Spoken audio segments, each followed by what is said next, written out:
اگر امیر مجدد دین کو میری زیست کا ساتھی بنا دیا جائے تو خالہ میں سمجھوں گی مجھے حالات نے ذلت کی آغوش، بدبختی کے گاروں، وقت کے دھندلکوں اور تخیل کی نگینہ نگاری سے نکال کر نغموں کے تمام نگاہوں کے خمار، صباحت و لطف و ناز کی دہلیز، آرائش و تزئین کے نشیلے افسانوں اور معجزات اور عجائبات میں لا کھڑا کیا ہے۔ خالہ اگر ایسا ہو جائے تو میرے ہونٹوں کو پھولوں کا تبسم، میری نگاہوں کو زندگی کا اسرار مل جائے گا۔ میں سمجھوں گی مجھے خودی خانوں کی حلاوت مل گئی ہے، میری زندگی کے سفر کے لیے ستاروں کو بادبان بنا دیا گیا ہے، اور پیاسے سرابوں جیسی میری زندگی کو زیست کے لازوال رنگوں میں تبدیل کر دیا گیا ہے۔ یہاں تک کہنے کے بعد تھوڑی دیر کے لیے مرسینہ رکی، پھر کسی قدر دکھ بھرے انداز میں وہ ازبل کی طرف دیکھتے ہوئے کہنے لگی، مگر خالہ یہ باتیں سب کی سب خواب و خیال سے زیادہ اہمیت نہیں رکھتی۔ امیر مجدد دین اس سے پہلے ایک نصرانی لڑکی کے ہاتھوں دھوکہ کھا چکے ہیں، اس کی وجہ سے بڑے سنجیدہ اور تنہائی پسند ہو چکے ہیں۔ اگر ان سے میرے رشتے کی بات کی جائے تو میرا دل کہتا ہے کہ وہ مانیں گے نہیں۔ مرسینہ کی اس گفتگو سے ازبل خوش ہو گئی تھی۔ تھوڑی دیر کے لیے اس نے اسے اپنے ساتھ لپٹائے رکھا، اسے پیار کیا، پھر علیحدہ ہوئی اور کہنے لگی، بیٹی، پانی اگر لگاتار سخت سے سخت پتھر پہ پڑتا رہے تو اس میں بھی اپنے اثرات چھوڑے بغیر نہیں رہتا۔ بیٹی، ہم تو اپنی طرف سے کوشش کریں گے ہی۔ اس سلسلے میں حلب جا کر امیر مجدد دین کی ماں سے بھی بات کروں گی، شمس الدین اور خلتخ کے ذمے بھی یہ کام لگاؤں گی کہ وہ تمہیں اور امیر مجدد دین کو زندگی کا ہمسفر بنانے کی کوشش کریں۔ لیکن بیٹی، اس سلسلے میں تمہیں بھی کچھ کرنا ہوگا۔ اگر انسان ہاتھ پاؤں توڑ کے بیٹھ جائے اور صرف اللہ پر ہی توکل ڈال دے تو پھر اللہ کی طرف سے بھی کچھ نہیں ملتا۔ امیر مجدد دین یہاں آئیں تو میری بچی، تم اپنے اخلاق اور ان کی خدمت کرتے ہوئے کم از کم ان پر اپنی شخصیت کا پرتاؤ تو ڈال سکتی ہو۔ ایسا کر کے تم، مجھے امید ہے کہ امیر مجدد دین کو اپنی طرف مائل کرنے میں ضرور کامیاب ہو جاؤ گی۔ بہرحال بیٹی، جو جواب تم نے دیا ہے اس سے میں بڑی مطمئن اور خوش ہوں۔ اب تم مطبخ میں جاؤ، جمارہ اور مشال کے ساتھ جا کر کام کرو، اور آج جب وہ تینوں بھائی یہاں آئیں تو جمارہ اور مشال کے ساتھ تم بھی ان کے ساتھ گفتگو میں بھرپور حصہ لینا۔ پھر ازبل اپنی جگہ پر اٹھ کھڑی ہوئی، مرسینہ بھی کھڑی ہو گئی۔ عین اسی لمحے جمارہ مشال کا ہاتھ پکڑے اس کمرے میں داخل ہوئی اور قہقہہ لگاتے ہوئے اپنی ماں کو مخاطب کر کے کہنے لگی، ماں، جو گفتگو آپ نے اس کمرے میں بیٹھ کر مرسینہ سے کی ہے وہ میں اور مشال دونوں بہنوں نے سن لی ہے۔ آپ بے فکر رہیں، جس مہم کا آغاز آپ امیر مجدد دین کے خلاف کرنا چاہتی ہیں، اس مہم میں خداوند نے چاہا تو میں اور مشال بھی پوری طرح شامل ہوں گی۔ ہم بھی کوشش کریں گی کہ یہ دونوں زندگی کے ہمسفر بن جائیں۔ ازبل ڈانٹ دینے کے انداز میں جمارہ سے کہنے لگی، بیٹی، بہت بری بات، اس طرح علیحدگی کی گفتگو نہیں سنتے۔ جمارہ بھی ہنس دی، ماں، اب تو ہم دونوں بہنوں نے سن لی ہے، بہرحال تم فکر مت کرو، ہم کوشش کریں گی کہ یہ کام ہو کے رہے۔ پھر جمارہ آگے بڑھی اور مرسینہ کا ہاتھ پکڑ کر مطبخ میں لے گئی۔ تھوڑی دیر تک سمرون بھی لوٹ آیا اور جو سامان انہوں نے منگوایا تھا وہ بھی اس نے لا کر انہیں باورچی خانے میں دے دیا تھا۔ اس طرح تینوں بہنیں بڑے زور و شور سے دعوت کے سامان کا اہتمام کرنے لگی تھیں۔ مغرب کی نماز کے بعد سمرون کے گھر کے دروازے پر جب دستک ہوئی تو مشال بھاگتی ہوئی دروازے پر گئی۔ دروازہ جب اس نے کھولا تو دروازے پر مجدد دین، شمس الدین اور خلتخ کھڑے تھے۔ مشال نے بڑے خوشکن انداز میں انہیں سلام کیا، پھر دروازہ کھول کر ایک طرف کھڑی ہو گئی۔ اتنی دیر تک سمرون اور کارلوس بھی اٹھ کر دروازے کے قریب آ گئے تھے۔ باری باری ان تینوں سے انہوں نے مصافحہ کیا۔ ان تینوں کو لے کر وہ نشست گاہ کی طرف چلے گئے۔ مشال دروازہ بند کرنے کے بعد اس کمرے کی طرف چلی گئی جس میں مرسینہ اور جمارہ بیٹھی تھی۔ سمرون اور کارلوس ان تینوں کو لے کر نشست گاہ میں داخل ہوئے تو اسی لمحے ازبل بھی نشست گاہ میں داخل ہوئی۔ تینوں سے مل کر وہ بھی ایک نشست پر بیٹھ گئی۔ کچھ دیر خاموش رہی، پھر گفتگو کا آغاز مجدد دین نے کیا۔ محترم سمرون، میں نے آپ سے گزارش کی تھی، میرے خیال میں آپ نے اپنے گھر والوں سے مشورہ کیا ہوگا۔ اور مجدد دین کہتے کہتے رک گیا، اس لیے کہ سمرون مسکراتے ہوئے بول پڑا، بیٹے، فکر مند مت ہو، میں نے اس موضوع پر اپنے بھائی کارلوس اور ازبل دونوں سے بات کر چکا ہوں۔ جہاں تک جمارہ کا تعلق ہے، میں اس کا اندیہ پہلے ہی لے چکا ہوں، اور وہ اس رشتے کے لیے تیار ہی نہیں بلکہ بہت خوش بھی ہے۔ اس موضوع پر میں نے ازبل سے بھی بات کی، اب تم ازبل کا جواب خود ہی سن لو، مجھے کچھ کہنے کی ضرورت نہیں۔ ساتھ ہی سوالیہ انداز میں سمرون نے اپنی بیوی ازبل کی طرف دیکھا۔ ازبل مسکرائی، پھر مجدد دین کو مخاطب کر کے کہنے لگی، مجدد دین میرے بیٹے، اپنی بیٹی جمارہ کے لیے شمس الدین سے بڑھ کر ہمیں کوئی مل ہی نہیں سکتا۔ میں اس رشتے پر صرف رضامند ہی نہیں بلکہ بے حد خوش ہوں۔ ازبل کا یہ جواب سن کر شمس الدین کی تو گردن جھکی ہوئی تھی، لیکن مجدد دین اور خلتخ بے پناہ خوشی کا اظہار کر رہے تھے۔ پھر مجدد دین نے ازبل کو مخاطب کیا، اگر یہ بات ہے تو پھر جمارہ کو یہاں بلائیں۔ ویسے مجھے امید تھی کہ آپ لوگ اس رشتے کے لیے تیار ہو جائیں گے، لہٰذا میں اپنے ساتھ جمارہ کے لیے نسبت کی انگوٹھی لے کر آیا ہوں۔ یہ انگوٹھی میری ماں نے دی تھی۔ اس پر ازبل بول پڑی، بیٹے کیا ہی بہتر ہوتا کہ تمہاری ماں بھی یہاں موجود ہوتی، خود اپنی آنکھوں سے جمارہ کو دیکھتی اور اس رشتے کو خود بھی طے کر لیتی۔ مجدد دین نے سکھ کا ایک سانس لیا اور کہنے لگا، آپ کو اس سلسلے میں فکر مند ہونے کی ضرورت نہیں۔ جمارہ کے متعلق میں تفصیل سے اپنی ماں سے بات کر چکا ہوں اور جمارہ کے متعلق اس کو تفصیل بھی بتا چکا ہوں۔ وہ اس رشتے پر خوش بھی ہے۔ پھر میں آپ سے یہ بھی بات کہوں گا کہ میری پسند میری ماں کی پسند ہے، اور پھر سب سے بڑھ کر یہ کہ شمس الدین جمارہ کو پسند کر چکا ہے۔ بس میرے خیال میں اس سے بڑھ کر اور کیا ہو سکتا ہے۔ مجدد دین رکا، پھر اس کی خوشیوں بھری آواز سنائی دی، اب آپ ایسا کریں جمارہ کو یہاں بلا کے لائیں تاکہ ہم رسم کی ادائیگی کر دیں۔ اس پر ازبل اٹھ کھڑی ہوئی، کمرے سے نکل گئی۔ تھوڑی دیر بعد وہ جمارہ کو اپنے ساتھ لائی، اس کے پیچھے مرسینہ اور مشال بھی تھیں۔ تینوں آگے بڑھ کر وہاں بیٹھ گئیں جہاں ازبل بیٹھی ہوئی تھی۔ اس موقع پر سمرون اپنی جگہ سے اٹھا، اپنے لباس میں سے اس نے ایک انگوٹھی نکالی، اپنی بیوی کو تھمائی، پھر سرگوشی کے انداز میں کہنے لگا، یہ جمارہ کو دینا، شمس الدین کو پہنا دے گی۔ پھر مسکراتے ہوئے سمرون اپنی جگہ بیٹھ گیا۔ یہ ساری کارروائی مجدد دین نے بھی دیکھ لی تھی۔ وہ مسکرا رہا تھا۔ اس نے بھی اپنے لباس کے اندر سے ایک انگوٹھی نکالی اور شمس الدین کو تھما کر کہنے لگا، یہ تمہیں جمارہ کو پہنانی ہے۔ مسکراتے ہوئے شمس الدین نے انگوٹھی لے لی۔ پھر کارلوس جو سب کچھ دیکھ رہا تھا مسکراتے ہوئے بول اٹھا، شمس الدین بیٹے اپنی جگہ سے اٹھ کر یہاں جمارہ کے پاس آ کر بیٹھو۔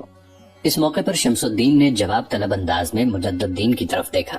مجدد دین مسکرایا، پھر کہنے لگا، محترم کارلوس ٹھیک کہتے ہیں، جاؤ جاؤ جا کر جمارہ کے پاس بیٹھو تاکہ رسم کی ادائیگی کی جا سکے۔ شمس الدین اپنی جگہ سے اٹھا، آہستہ آہستہ آگے بڑھا۔ مرسینہ اور مشال دونوں ایک طرف ہٹ گئی تھیں۔ آہستہ آہستہ بڑھتے ہوئے شمس الدین جمارہ کے پہلو میں بیٹھ گیا۔ اس موقع پر مجدد دین پھر بولا، وہاں جا کر بیٹھ نہیں جانا، انگوٹھی پہنانی ہے۔ اس پر سب نے ایک کہکہا لگایا۔ پھر شمس الدین حرکت میں آیا۔ جمارہ کو اس نے انگوٹھی پہنا دی تھی۔ جواب میں اپنی ماں ازبل کے کہنے پر جمارہ نے بھی مسکراتے ہوئے گردن کو جھکائے ہوئے شمس الدین کو انگوٹھی پہنا دی۔ اس کے بعد مجدد دین مسکراتے ہوئے کہنے لگا، محترم سمرون اور کارلوس، میں آپ سب لوگوں کا شکر گزار ہوں کہ آپ نے اس رشتے کے لیے ہاں کی۔ میری ماں جب سنے گی کہ میں نے جمارہ کے ساتھ شمس الدین کی نسبت طے کر دی ہے تو میں بتا نہیں سکتا کہ اس کی خوشی کی کیا انتہا ہوگی۔ وہ بے حد خوش ہوگی۔ اگر کبھی حالات نے اجازت دی تو میں اپنی ماں کو لے کر یہاں ضرور آؤں گا۔ کاش حالات ایسے ہوتے کہ میں اس رسم میں اپنی ماں کو یہاں بلا سکتا۔ ہم تینوں بھائی آج رات کے پچھلے پہر اپنے لشکر کے ساتھ حلب کی طرف کوچ کر جائیں گے، اس لیے کہ سلطان نور الدین زنگی نے مجھے واپس بلا لیا ہے۔ مجدد الدین مزید کچھ کہنا چاہتا تھا کہ بیچ میں جرت مندی بڑی دلیری کا مظاہرہ کرتی ہوئی پہلی بار مرسینہ مجدد الدین کو مخاطب کر کے بول اٹھی، امیر، سب سے پہلے تو میں بھائی شمس الدین اور بہن جمارہ کی نسبت پر آپ کو مبارکباد پیش کرتی ہوں۔ دوسرے میرا آپ سے سوال یہ ہے کہ آپ نے ابھی تک اپنی ماں، اپنی پھوپھی اور اس پھوپھی زاد کا نام تو بتایا ہی نہیں جس کی نسبت بھائی خلتخ سے طے ہو چکی ہے، اور یہ کہ کیا آپ تینوں کے باہر رہنے سے آپ کی ماں اکیلی رہتے ہوئے دشواریوں کا سامنا نہ کرتی ہو؟ مرسینہ جب خاموش ہوئی تو اس کی طرف دیکھے بغیر مجدد دین کہنے لگا، بیوی، میری ماں کا نام عبیدہ ہے، پھوپھی کا نام زہران اور پھوپھی زاد بہن کا نام عبیرہ ہے جس کی نسبت خلتخ سے طے ہو چکی ہے، اس لیے کہ وہ خلتخ کی بھی پھوپھی زاد ہے۔ رہا سوال تمہارا کہ ہماری غیر موجودگی میں ہماری ماں تنہائی محسوس کرتی ہوگی، تو ایسی کوئی بات نہیں۔ ہمارا اور ہماری پھوپھی کا گھر بالکل ساتھ ساتھ ہے، بیچ میں دیوار بھی نہیں، سمجھو کہ اکٹھا ہی ہے، اس لیے میری ماں اکیلا پن محسوس نہیں کرتی۔ جب ہم تینوں بھائی باہر ہوتے ہیں تو میری پھوپھی زہران اور عبیرہ دونوں ان کی دیکھ بھال کرنے کے لیے موجود ہوتی ہیں۔ سمرون، کارلوس، ازبل، جمارہ اور مشال خوشی اور سکون محسوس کر رہے تھے کہ مرسینہ نے مجدد دین کے ساتھ گفتگو کا آغاز کیا تھا۔ مجدد دین کے جواب سے شاید مرسینہ مطمئن ہو گئی تھی، لہذا خاموش رہی۔ اس پر ازبل اٹھی اور کہنے لگی، میری بیٹیوں، اٹھو، یہیں کھانے کے برتن لگاؤ، سب مل کر کھانا کھاتے ہیں۔ اس دوران مرسینہ اور مشال دونوں اٹھ کھڑی ہوئی۔ جمارہ بھی جب اٹھی تو اس کو مخاطب کر کے مجدد دین کہنے لگا، جمارہ میری بہن، تم بیٹھی رہو، تمہاری تو آج نسبت طے ہوئی ہے، میرے خیال میں تمہیں آج کام نہیں کرنا چاہیے۔ جمارہ چند قدم آگے بڑھ کر رکی، مسکراتے ہوئے مجدد دین کی طرف دیکھا اور کہنے لگی، نہیں بھائی، ایسی کوئی بات نہیں، میں مرسینہ اور مشال کے ساتھ مل کر سارا کام کروں گی۔ اس کے ساتھ ہی وہ مرسینہ اور مشال کے ساتھ باہر نکل گئی۔ تھوڑی دیر میں تینوں نے وہاں مل کر کھانے کے برتن لگا دیے اور سب مل کر کھانا کھانے لگے تھے۔ سب وہاں کچھ دیر بیٹھ کر باتیں کرتے رہے۔ پھر مجدد دین سمرون اور کارلوس کی طرف دیکھ کر کہنے لگا، اب آپ آرام کریں، ہم تینوں جاتے ہیں، وقت تھوڑا ہے، ہم نے تیاری کرنی ہے، اس لیے کہ رات کے پچھلے حصے میں ہم نے یہاں سے کوچ کرنا ہے۔ مجدد دین کی طرف دیکھتے ہوئے شمس الدین اور خلتخ بھی اٹھ کھڑے ہوئے۔ سمرون، کارلوس، ازبل، جمارہ، مرسینہ اور مشال بھی کھڑی ہو گئیں۔ اس کمرے سے نکل کر سب باہر آئے۔ صحن میں آ کر جمارہ نے مجدد دین کو مخاطب کیا۔ مجدد دین میرے بھائی، اب جب کہ آپ آج رات یہاں سے رخصت ہو جائیں گے، اگر میں آپ سے ایک بات کہوں تو آپ اپنی بہن کی بات کا برا مانیں گے؟ مجدد دین ازبل کے قریب ہوا، اس کے سر پر ہاتھ رکھا اور کہنے لگا، میری بہن، تم جو کچھ چاہو، جس قسم کی سخت اور کڑوی بات کہنی چاہو کہہ سکتی ہو، میں برا نہیں مانوں گا۔ مرسینہ، مشال بھی جمارہ کے قریب کھڑی تھی، باقی بھی ان کے گرد آ جمع ہوئے۔ جمارہ پھر بول پڑی، بھائی، کتنے دکھ اور کتنے افسوس کی بات ہے کہ آپ نے خلتخ اور شمس الدین کی نسبت کا اہتمام تو کر دیا، آپ نے اپنے لیے کچھ نہیں کیا۔ ایک بہن کی حیثیت سے میں آپ سے گزارش کروں گی کہ آپ شادی کر لیں۔ مجدد الدین بالکل سنجیدہ ہو گیا تھا، چہرہ اس کا سرخ ہو گیا تھا۔ اس کی حالت دیکھتے ہوئے شمس الدین اور خلتخ بھی سہم گئے تھے۔ کچھ دیر ایسا ہی سما رہا، پھر مجدد الدین سنبھلا اور دوبارہ اس نے جمارہ کی طرف دیکھا، پھر کہنے لگا، جمارہ میری بہن، یوں جانو کہ میں شادی کر چکا ہوں۔ جمارہ چونک سی پڑی، کس سے شادی کر چکے ہیں آپ؟ مجدد الدین ایک دم اپنا ہاتھ تلوار کے دستے پر لے گیا، پھر اپنی تلوار اس نے بے نیام کی اور کہنے لگا، یوں جانو میری شادی اس تلوار سے ہو چکی ہے۔ میں نے اپنی زندگی کو ایک مقصد کے لیے وقف کر دیا ہے۔ رہا میری شادی کا سوال تو میری بہن، وہ میرے مقدر، میری قسمت میں نہیں ہے۔ اس کے ساتھ ہی نہایت سنجیدہ اور اداس سا مجدد الدین آگے بڑھ گیا تھا۔ کسی کو کچھ کہنے کی ہمت نہ ہوئی۔ پھر سب نے ان تینوں کو الوداع کیا اور وہاں سے رخصت ہو گئے۔ اسی رات مجدد الدین، شمس الدین اور خلتخ اپنے لشکر کے ساتھ الربا سے حلب کی طرف کوچ کر گئے تھے۔ سلطان نور الدین زنگی اور امیر العساکر اسد الدین شیر کو دوسرے سالاروں کے ساتھ حلب شہر سے باہر عسکریوں کی تربیت کا جائزہ لے رہے تھے کہ مجدد الدین، شمس الدین اور خلتخ اپنے گھوڑوں کو دوڑاتے ہوئے وہاں آئے۔ انہیں دیکھتے ہی سلطان نور الدین، اسد الدین شیر کو اور دوسرے سالار ان کی طرف متوجہ ہوئے۔ قریب آ کر تینوں گھوڑوں سے اتر آئے، ان تینوں سے سب پرجوش انداز میں ملے۔ پھر سلطان نے مجدد الدین کو مخاطب کرتے ہوئے کہنا شروع کیا، ابن الدایا، تمہاری الربا سے باہر کارگزاریوں کی ساری تفصیل مجھے مل چکی ہے۔ تمہاری آمد سے بھی مجھے آگاہ کیا جا چکا ہے۔ صلیبیوں کو روکنے میں جس کارگزاری کا تم نے مظاہرہ کیا، اس کے لیے تم قابل تعریف ہو۔ تم خوش قسمت ہو کہ تھوڑی دیر پہلے شیر کو تمہاری عسکری فراست اور تمہاری جنگی مہارت کی تعریف کر رہا تھا۔ بہرحال، جس مقصد کے لیے تم الربا کی طرف گئے تھے، اس سلسلے میں میں پوری طرح تم تینوں سے مطمئن ہو۔ دیکھو، تمہاری ماں کو تمہاری آمد کی اطلاع کر دی گئی ہے اور وہ بڑی بے چینی سے تمہارا انتظار کر رہی ہے۔ اب ہم تمہیں یہاں باتوں میں الجھانا نہیں چاہتے، تفصیل سے تمہارے ساتھ بعد میں گفتگو ہوگی۔ ابھی تم سیدھے گھر جاؤ، اس لیے کہ میں تمہاری ماں کی بے چینی کو جانتا ہوں، وہ دروازے پر کھڑی تمہاری راہ دیکھ رہی ہوگی۔ اس کے ساتھ ہی سلطان کے کہنے پر تینوں گھوڑے پر سوار ہوئے اور شہر کی طرف روانہ ہو گئے۔ تینوں اپنے گھوڑوں سے اتر کر ایک کھلے میدان میں داخل ہوئے۔ صحن میں 3 ڈھلی عمر کی عورتیں اور ایک نوجوان لڑکی کھڑی شاید ان تینوں کا ہی انتظار کر رہی تھیں۔ ڈھلی ہوئی عمر کی عورتوں میں ایک مجدد الدین اور شمس الدین کی ماں عبیدہ تھی، دوسری عورت ان تینوں کی پھوپھی زہران اور تیسری ان کی پھوپھی زاد اور خلتخ کی منصوبہ ابیرہ تھی۔ اپنے گھوڑوں کی باگیں چھوڑ کر تینوں آگے بڑھے۔ عبیدہ اور زہران نے بھرپور شفقت اور مامتا میں ان کا استقبال کیا۔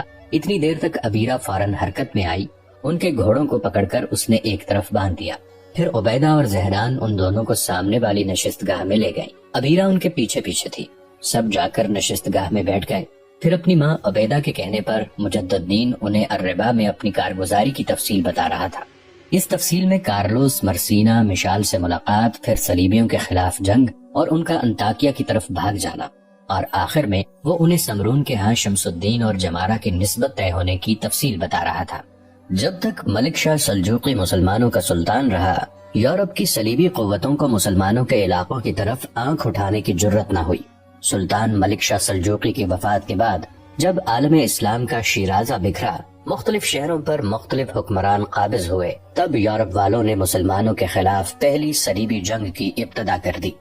اس صلیبی جنگ کے نتیجے میں انطاکیہ، سور، صدا، بیروت، یروشلم، طرابلس اور دیگر بہت سے شہر مسلمانوں سے صلیبیوں نے چھین لیے، اور اب صورتحال یہ تھی کہ مختلف شہروں پر چھوٹے چھوٹے حکمران تھے، جن میں سے حلب پر سلطان نور الدین زنگی اور موصل پر اس کا بڑا بھائی سیف الدین حکمران تھے۔ اب جرمنی کا بادشاہ کارن اور فرانس کا بادشاہ لوئی یروشلم پہنچ کر اپنی عسکری طاقت اور قوت کو استوار کرنے لگے تھے، اور یروشلم کے بادشاہ بالڈون نے بھی ان کا ساتھ دیا۔ اس طرح یروشلم میں 3 بڑی قوتیں یکجا ہو گئیں، اور جب انہوں نے دیکھا کہ اب وہ مسلمانوں پر ضرب لگانے کے لیے اپنے لشکریوں کو ترتیب دے چکے ہیں، تب انہوں نے فیصلہ کیا کہ سب سے پہلے دمشق پر حملہ آور ہونا چاہیے، اور دمشق پر قبضہ کرنے کے بعد مسلمانوں کے دوسرے علاقوں اور شہروں کی طرف یلغار کر دینی چاہیے۔ یہ فیصلہ ہونے کے بعد تینوں نصرانی بادشاہ اپنے متحد لشکر کے ساتھ یروشلم سے نکلے اور بڑی برق رفتاری سے انہوں نے دمشق کا رخ کیا۔ دمشق ارض شام کا سب سے بڑا شہر تھا۔ یہ سطح سمندر سے تقریباً 700 میٹر بلند صحرا کی حد پر اور لبنان شرقیہ کے سلسلہ کاہ کی شرقی سرحد پر جبل فاسیون کے درمیان میں واقع ہے۔ یہ شہر حضرت داؤد علیہ السلام کے ہاتھوں فتح ہوا، لیکن حضرت سلمان علیہ السلام کے عہد میں دمشق کے بادشاہ نے شمال کے شاہان آشور اور جنوب کے مملوک اسرائیل کے خلاف جنگ میں کامیابی حاصل کی۔ 732 قبل مسیح میں تغلق پلاسر نے دمشق کی بادشاہت کا خاتمہ کر دیا۔ 8ویں صدی قبل مسیح میں اشوریوں نے، 7ویں صدی میں بابلیوں نے، 6ٹھی صدی میں خنخامنشیوں نے، 4تھی صدی میں یونانیوں نے، 1لی صدی قبل مسیح میں بزنطینیوں نے دمشق پر یکے بعد دیگرے قبضہ کیا۔ 64 قبل مسیح میں دمشق رومن سلطنت کا ایک صوبہ بنا، رومیوں کی جگہ بازنطینیوں نے سنبھال لی۔ 395 عیسوی میں یہ سلطنت شرقیہ کا ایک حصہ بن گیا۔ 612 عیسوی میں ایران کے بادشاہ خیر ثانی نے دمشق پر قبضہ کر لیا، اور 627 عیسوی میں ایرانی شہنشاہ کی وفات پر دمشق خالی کر دیا گیا، اور 624 عیسوی میں رومن بادشاہ ہرکلیس اس پر قابض ہو گیا۔ 635 عیسوی میں حضرت خالد بن ولید رضی اللہ عنہ اور حضرت ابو عبیدہ ابن الجراح رضی اللہ تعالی عنہ نے دمشق پر حملہ کیا اور دمشق پر قبضہ کر کے مغرب کی 1000 سالہ سیاست کا خاتمہ کر دیا۔ حضرت عمر رضی اللہ عنہ نے یزید بن ابی سفیان کو دمشق کا والی نامزد کیا۔ بہت جلد دمشق کو ایک مقدس شہر کا درجہ حاصل ہو گیا، اور روایات کی روشنی میں ان مقامات کا سراغ لگایا گیا جنہیں انبیاء سابقین نے شہرت عطا کی تھی۔ چنانچہ زائرین کی تعداد میں اضافہ ہونے لگا۔ زیادہ تر لوگ جبل قاسیون دیکھنے جاتے، جہاں حضرت آدم علیہ السلام کے بیٹے قابیل نے اپنے بھائی حابیل کو قتل کیا تھا۔ 647 عیسوی میں یزید بن ابی سفیان کے انتقال کے بعد دمشق کی قیادت حضرت امیر معاویہ رضی اللہ تعالی عنہ کے ہاتھ میں آئی۔ حضرت علی رضی اللہ تعالی عنہ کی شہادت کے بعد امیر معاویہ حاکم بنے تو انہوں نے دمشق میں اقامت اختیار کر لی۔ 1 صدی تک یہ خلافت کے مرکزی صوبے کا مدنی مرکز رہا، یہاں تک کہ خلیفہ ابو العباس الصفاح نے دمشق کی جگہ بغداد کو دارالحکومت بنا دیا۔ عباسی خلیفہ المتوکل نے ایک بار پھر اپنا دارالحکومت دمشق تبدیل کرنے کی کوشش کی، لیکن وہ صرف 38 یوم قیام کرنے کے بعد سامرا شہر چلا گیا۔ 867 عیسوی میں بخارا کے ترک احمد بن طولون کو خلیفہ نے دمشق کا والی مقرر کیا۔ اس نے خلیفہ کی کمزوریوں کے مد نظر دمشق پر قبضہ کر لیا۔ بنی طولون کے زوال اور قرالتا کی روز افزوں سرگرمیوں کو دیکھتے ہوئے خلیفہ وقت نے اپنا لشکر دمشق روانہ کر دیا۔ قراستا کو ہتھیار ڈالنے پڑے۔ اس کے بعد حکمرانی کا سلسلہ چلتا رہا، یہاں تک کہ سلجوقی سلطان الپ ارسلان نے اپنے بھائی تتمش کو دمشق کا حاکم مقرر کیا۔ اس کے بعد اس کا بیٹا داق دمشق کا حکمران بنا۔ دقاق کے بعد تتمش ثانی حکمران ہوا، لیکن وہ جلد ہی وفات پا گیا۔ اس کے بعد ایک اور شخص اتاحق ظہیر الدین دمشق کا حاکم بنا۔ اب جس وقت 3 متحدہ صلیبی بادشاہوں کا لشکر دمشق پر حملہ آور ہوا، اس وقت ظہیر الدین کی نسل سے ہی ایک شخص مجید الدین دمشق کا حاکم تھا۔ جن دنوں صلیبی دمشق پر حملہ آور ہوئے، ان دنوں دمشق شہر کے 3 طرف مٹی کی مضبوط دیوار بنی ہوئی تھی، اور ایک طرف گنجان باغوں کی اس قدر کثرت تھی کہ کوئی بڑا لشکر اس میں سے آسانی سے نہیں گزر سکتا تھا۔ صلیبیوں نے اسی طرف سے شہر کا محاصرہ کر لیا۔ دمشق کا حاکم مجیر الدین بڑا نااہل آدمی تھا، اور اس کی نااہلی اور نالائقی کی وجہ سے اس کا وزیر معین الدین حکومت کے سیاہ و سفید کا مالک بنا ہوا تھا۔ سارا معاملہ مجیر الدین کے ہاتھ ہوتا تو وہ یقیناً صلیبیوں کے سامنے ہتھیار ڈال دیتا، لیکن معین الدین بڑا عقل مند، بڑا جرت مند تھا۔ اس نے دمشق کے پرجوش عوام اور علماء کی مدد سے صلیبیوں کا مقابلہ کرنے کی ٹھان لی۔ جرمنی کے بادشاہ کان، فرانس کے لوئی اور یروشلم کے بالڈوین نے دمشق شہر کا محاصرہ کر لیا اور ایک بہت بڑا لشکر انہوں نے دمشق کے نواح میں پھیلا دیا تاکہ نواحی علاقوں پر حملہ آور ہوں، وہاں سے مال و دولت جمع کریں اور لشکر کے لیے خوراک کے ذخیروں کے ڈھیر لگائیں۔ مزید اسلامی ویڈیو حاصل کرنے کے لیے فرمان اسلامک اسٹوڈیو سبسکرائب کر دیں اور گھنٹی کو بھی دبا دیں۔